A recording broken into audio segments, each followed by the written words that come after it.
El silencio del pabellón 7. En las afueras de la ciudad, rodeado por un bosque denso y olvidado, se alza el Hospital San Lorenzo. Un lugar que, en su época de esplendor, fue un refugio para los enfermos y los desesperados. Pero ahora, sus pasillos vacíos y sus paredes descascaradas guardan un secreto que nadie se atreve a mencionar. Hace décadas, el pabellón 7 era el área más moderna del hospital. Allí se realizaban cirugías experimentales, tratamientos pioneros y, según rumores, prácticas que nunca fueron aprobadas. Los pacientes que entraban en ese pabellón no siempre salían. Una noche, una joven enfermera llamada Clara fue asignada al turno nocturno del pabellón 7. Era su primer día, y aunque había escuchado las historias, las atribuyó a supersticiones. El pabellón estaba cerrado desde hacía años, pero esa noche, por alguna razón, necesitaban personal. Al cruzar las puertas, Clara sintió un frío que no era normal. Las luces parpadeaban y el sonido de sus pasos resonaba como si alguien más caminara a su lado. En la sala de enfermería, encontró un cuaderno viejo. Era el diario de una enfermera que había trabajado allí años atrás. Las páginas hablaban de experimentos secretos, de pacientes que desaparecían y de una entidad que merodeaba por los pasillos. Clara intentó ignorarlo, pero entonces escuchó algo, un susurro, como si alguien estuviera llamando su nombre desde el final del pasillo. Siguió el sonido, arrastrada por una curiosidad que no podía controlar. Al llegar a la sala de cirugía, encontró algo que la paralizó, una mesa de operaciones manchada de sangre seca, y en la pared, una frase escrita con letras temblorosas: nadie sale vivo del pabellón 7. De repente, las luces se apagaron. Clara encendió su linterna, pero la batería falló. En la oscuridad, escuchó pasos acercándose, lentos y pesados. Algo respiraba cerca de ella, algo que no era humano. Intentó correr, pero las puertas se cerraron de golpe.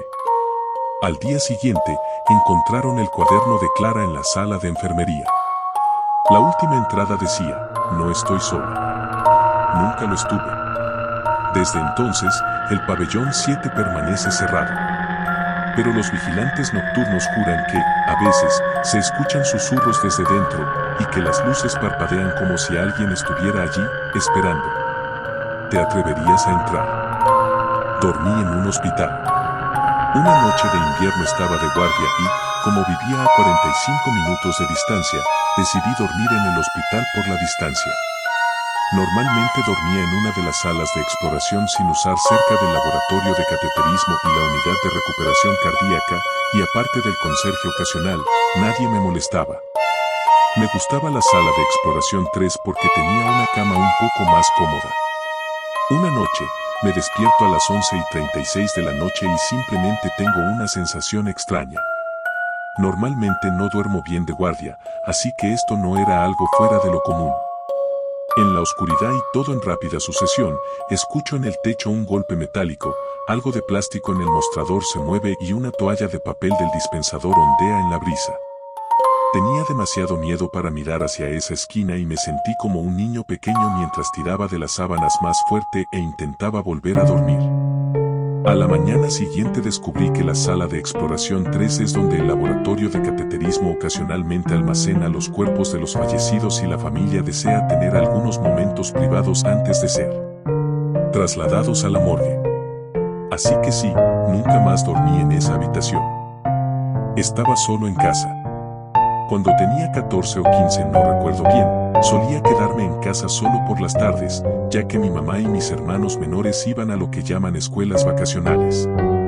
De esas que dan en las iglesias cristines cuando no hay clases particulares de escuela. Bien, yo en ese tiempo me la pasaba jugado en la computadora y haciendo nada. Un día entre semana normal, escuché a mi perro ladrar mucho afuera de mi habitación y hasta allí eso normal, pero cuando salí de mi habitación para ir a donde estaba la computadora, noté que mi perro no estaba dentro de la casa, y eso lo sabía porque él rasca la puerta principal cuando quiere entrar. Eso me pareció muy raro, nadie más estaba en la casa y no había forma de que saliera por su propia cuenta. En fin, le abrí y lo dejé pasar. Pasaron como 30 minutos cuando escuché en el patio que un balón estaba rebotando. Cuando salí a ver, en efecto, el balón estaba rebotando como si alguien lo hubiera lanzado desde arriba. Me dio escalofríos, pero no sentí miedo. En ese momento seguí jugando en la computadora, pero con la sensación de que alguien me estaba observando. Pasaron unos minutos más cuando escuché una vez más el balón. Cuando salí a ver, escuché claramente como desde mi habitación alguien cerró la puerta con un golpe duro. Eso me dejó el shock y me dio mucho miedo, y salí de mi casa llenado a la casa de mis primos, la cual está al lado de la mía. Creyeron que me lo había inventado por el miedo a estar solo. Pero no es así, esto fue real. Mi abuela presenció una invocación demoníaca en los años 90. Un poco de contexto para empezar. Yo no soy gran creyente de lo paranormal, pero recordé que mi abuela, cuando yo era niño, me contó de una historia sumamente interesante. Hoy fui a visitarla y le pedí que me la contara a detalle para compartirla. Esta historia también es confirmada por mi madre, mi abuelo y todas mis tías, que según ellas lo presenciaron. En los años 90, vivían todas ellas con mis abuelos en una casa del centro de Guadalajara, que por sí misma está bastante embrujada, pero esta no es la protagonista. En la calle a espaldas de su casa había una pequeña iglesia protestante, a la cual muchos vecinos pertenecían. El punto es que, una noche, algo extraño sucedió. Mi madre se despertó en la madrugada aparentemente sin ninguna razón, ya saben, de esas veces que quieres ir al baño o algo parecido, pero en eso notó algo sutil. No había ningún grillo cantando, ni se escuchaba ningún ruido en absoluto, ni el viento, ni los árboles crujiendo. O como ella lo describía, un silencio perturbador, como si el tiempo se hubiera pausado. Esto le provocó un sentimiento de incomodidad y miedo sin razón alguna. En eso, un sonido peculiar empezó a hacerse escuchar. Escucho a lo lejos voces, cantos, pero no sonaban normal, eran casi como zumbidos, como un sonido uniforme, armonizado, pero de una forma perturbadora. Mi madre se perturbó profundamente por esto. Y fue inmediatamente a despertar a mi abuela, la cual se despertó e inmediatamente lo escucho también. Ella, para tranquilizar a mi madre, fue a ver de dónde venía el sonido, y donde más cerca se oía era del patio, que quedaba atrás de la casa. Parecía provenir de la calle a espaldas de la casa, sí, el templo protestante, y en eso, mi abuela percibe algo perturbador, gritos de un animal, como un animal siendo sacrificado o algo parecido, dice ella.